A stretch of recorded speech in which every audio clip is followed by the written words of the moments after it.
Hello, beer tubers, and welcome to another beer review with me, Peter, the master of hoppets. Today, joined by Brett of Venomyces, checking out a beer courtesy of two people. I'm showing four fingers, but two people. So, courtesy of Nikolai, who owns Basement Beer Bar, a local craft beer bar that you've probably seen me do reviews at the bar, or from Crowlers from the bar. And also Phylike from Bad Seed Brewing, who has Bad Seed Brewing, a local brewery that produces many different kinds of beer. I reviewed a few of his beers as well. So Basement did Crowlers back in the day. As you see on this label, it says 950 milliliters of canned awesomeness. I did some reviews of those beers from Crowlers. Huge Crowlers. Nikolai had problems with his old machine finding new cans, I believe. So he got... first of all, he started Why Not Brewing, which is a nano brewery where he's currently just brewing beer for the bar. You can buy it. I think you sign up for a club now to buy it in cans because he got one of those homebrew canning machines, which is crazy that you can get that now. And started also tapping the beers on draft into them as Crowlers instead. Yeah. And it's a great format. Yes. And I went there a while back, got a Crowler of this beer that we're trying today from Betsy Brewing from Phylike. And Phylike, I told him it was a great West Coast IPA, and he said if I wanted to review it, he'd get me another one. So he actually got me another one through Nikolai as well. So they got us this can of Bad Seed Brewing OK Boomer. So this is a 7% West Coast IPA, and it's hopped with Amarillo and Equinox. I had it about 2-3 weeks ago, and it was really, really tasty when I had it back then. And it was so nice to get back to the West Coast, aka the best coast, as people say on the West Coast. But yeah. Have you had this one? Nope. Phylike actually has done a lot of can releases as of late in the last few months. But yeah, just think a new shipment came to Vinspecialisten today. Okay. Or yesterday. I mean, I'm not sure if they are like new cannings, but yeah, he uses Canman, the Swedish company that travels around doing their cannings. But it looks nice. I mean, it's clear. You can see that it's emphasis on hops more so than malt because it's not like really hazy, dark. But yeah, it's I more think or it's less, chill haze. Yeah. But it's, it looks like what you expect from a West Coast IPA, and it looks like it's not going to be too dark in terms of having too much malt character, and a nice white head. So let's check out the aroma. Yeah, it smells West Coast. Yeah. But it's really fruity too. It's like it's got like grapefruit and like pithy notes, and I think that might be Amarillo. Yeah. But it also has like some vibrant kind of almost like juicy sweet citrus kind of thing. Yeah, it has that oily. But the oiliness, oily orange thing, and maybe to me a bit of the. I'm definitely also getting a bit of the forest fruit. Kind of thing. Yeah. I had this sitting in the Crowler for maybe actually it's 4 days or so it should be fine. Yeah, actually maybe it's a bit more like forest earth, if that makes sense. I can see earthiness. Yeah, I can see earthiness more so than it's not fruit. That. Yeah, it's not. Sometimes I get those two mixed up. Like if you walk into a forest where there's like been rain or something. Yeah. It's kind of that leafy, leafy, earthy aroma. But I think not in a bad way at all. But I really think like it. I think it's a little bit. I think the thing that really screams West Coast for me is that it has lots of citrus and grapefruit and pith. Yeah. And it's actually got a lot of like bright fruitiness. I'm even getting like tropical vibes, which I think is from Equinox. I think so, and again I love that oily thing. And the most important thing for me is that it doesn't have a heavy malt base at all. Yeah. It has a malt base that is similar to something like Beechwood. Again, fuck you. Stop stealing words. We're just stealing words out of each other's mouths in the reviews today. He's saying something I wanted to say, and then it flips, and now it flips again. But I just want to say, reminding me a little bit of the Beechwood stuff. Yeah. But let's try it. That's a very good thing, by the way, for yes.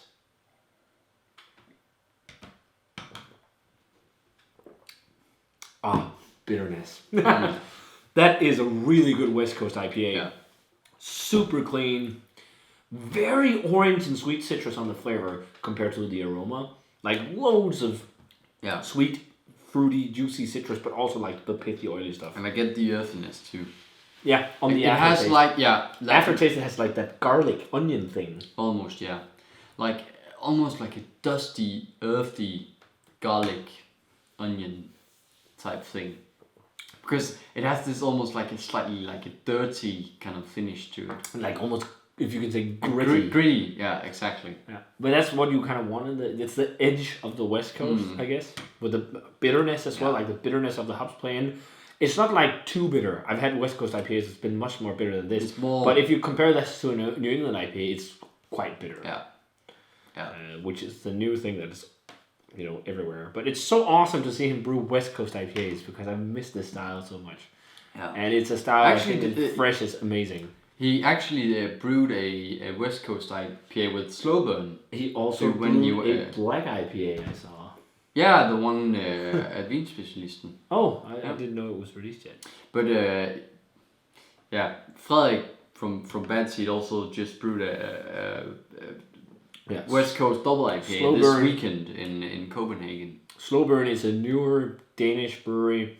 I think it's called Slow Burn Brewing Co-op, where it's owned by all the people who work there. They have a lot of it at Kiosk. Yeah. Unfortunately, we haven't seen anything here, but I really want to try the Octo Pills because people Tobias got that one. Okay. Well, people are just saying it's amazing, and it's just not made its way up north yet. But we'll tell Sune to get some. Yeah, Sune. Order some Slow Burn. Yeah. Because I'd love to try that. But yeah, this is really good. Yeah. Great fruity, bitter, pithy flavors. It's got like dryness as you want, as in a West Coast IPA, like medium mouthfeel, but dry, makes you go in for another sip of the beer. Yeah. And yeah, just like grapefruit, pithy, citrus. Again, maybe a hint of slight generic tropical vibes and some stone fruit, but again, the big pithy citrus with like some earthy character. Also, a teeny hint of pine. It's not a lot of pine, but there's no, it's not that pine. It's very citrus focused, but again, Amarillo very citrusy hop, and Equinox can go that way as well. Very citrus up front, and then like this slightly earthy, garlicky finish, and maybe a hint of dankness. But I remember it being a bit more dank when I had it like 2-3 weeks ago. Okay, but I think that's what happens when. Yeah. But I think it's a great West Coaster. Yeah. I don't think it's as good as the Beechwood ones. I don't agree. I agree. They're not as good as the Beechwood ones as well. But it's definitely one of the better Danish. Yeah, West Coast IPAs I've had in a while. It's like Amager level. It reminds me of their stuff for sure. Yeah. Like what they do when they do like they did batch, maybe not batch 1000, but in that kind of ballpark. Yeah, I think so. I'm thinking like 91, 92. 90, yeah, early 90s. I'll go 91. Yeah, right in the middle. Yeah, it's very nice. Yeah, it's a 4 on Untapped. Yeah, I agree. I think I gave it a 4 or 4.25 or something. Yeah. When I had it, when I had it, I hadn't had a IPA in a long time, and the fact that it was a fresh West Coaster too, it was just like.